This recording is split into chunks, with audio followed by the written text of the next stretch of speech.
Friends, welcome back to my channel. ఈ వీడియోలో ఇప్పుడే అందిన వార్త, ఏపీలో రీపోలింగ్ కోసం మరో బలమైన ఆధారం అండి. సో షాక్లో ఎన్నికల కమిషన్. సో ఇక బలమైన ఆధారాలు ఏంటో వీడియో తెలుసుకుందాం. వీడియోని ఎక్కడే కానీ స్కిప్ చేయకుండా ఎండ్ వరకు చూడండి, అప్పుడే పూర్తి ఇన్ఫర్మేషన్ అర్థమవుతుంది. వీడియో నచ్చినట్లయితే ఒక లైక్ చేయండి. సో ఎన్నికల సార్వత్రిక ఎన్నికలు ముగిసిన తర్వాత దేశవ్యాప్తంగా ఎలక్ట్రానిక్ ఓటింగ్ యంత్రాల పనితీరుపై అనుమానాలు అయితే వెల్లువెత్తుతున్నాయి ఫ్రెండ్స్. సో అందరూ కూడా న్యాయమైన పోరాటానికి అయితే దిగారు.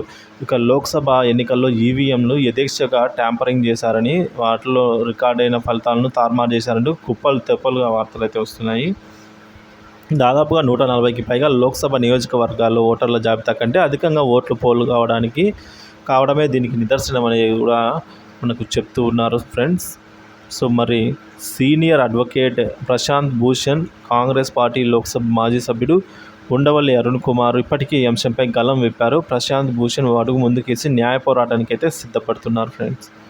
సో మరి ఈ విధంగా ఈవీఎంలను ట్యాంపరింగ్ అయితే చేయలేము, కానీ దాన్ని వేరే విధంగా అంటే సో ట్యాంపరింగ్ చేయాలంటే అసంభవమే, కానీ ఏదో జరిగి ఉంటుందని అయితే అనుమానం వ్యక్తం చేస్తున్నారు.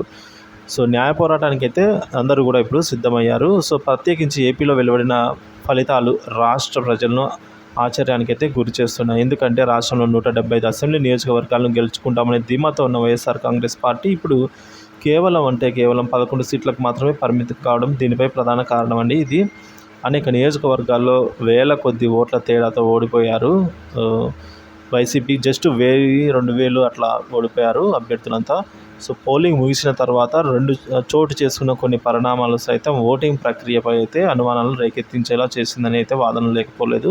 ఇటీవల ది వైర్ అనే ఒక ప్రచురిక అంటే న్యూస్ ఛానల్ అండి, ది వైర్ అనేది వార్తాపత్రిక. సో ప్రచురించిన కథనం ప్రకారము ఈ అనుమానాలు బలం చేకూర్చింది. వీటన్నిటిని దర్యాప్తు జరిపించేలా న్యాయ పోరాటం వెల్లడిస్తానని అయితే ప్రశాంత్ భూషణ్ ఈ విధంగా సంకల్పించారండి.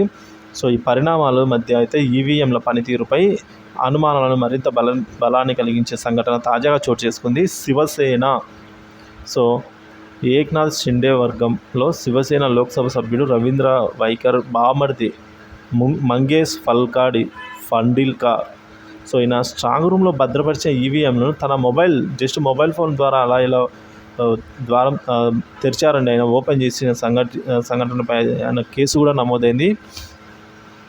సో మొన్నటి ఎన్నికల్లో ముంబై నార్త్ వెస్ట్ లోక్సభ నియోజకవర్గం నుంచి పోటీ చేశారు ఆయన. రవీంద్ర వైకర్ కేవలం 48 ఓట్లతో ఆయన ప్రత్యర్థి మీద అయితే శివసేన అభ్యర్థి అమోల్ గన్ అయితే ఓడించారు ఆయన 48 ఓట్లతో. సో ఈ వైకర్కు 4,52,644 రాగా ఓట్లు, కీర్తకర్కు అయితే 4,52,596 మాత్రమే ఓట్లు పోలయ్యాయి. సో ఈ విధంగా జస్ట్ 48 ఓట్ల తేడా ఇక్కడ. సో ఈ ఓట్ల లెక్కింపు కంటే ముందే గారేగావ్ కౌంటింగ్ కేంద్రంలో అయితే ముంగేష్ తన మొబైల్ ఫోన్లో అమర్చిన ఓ ప్రత్యేక డివైస్తో ఈవీఎంను తెరిచారట.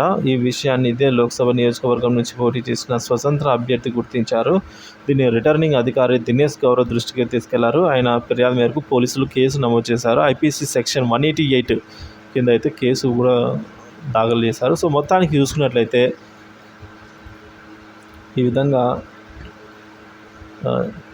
రీపోలింగ్ కోసం ఇదొక బలమైన ఆధారం, ఇప్పుడు దొరికినది ఒక బలమైన ఆధారంగా చూపించి ఎట్లయినా సరే మళ్ళీ న్యాయ పోరాటం అయితే తప్పదంటున్నారు ఫ్రెండ్స్.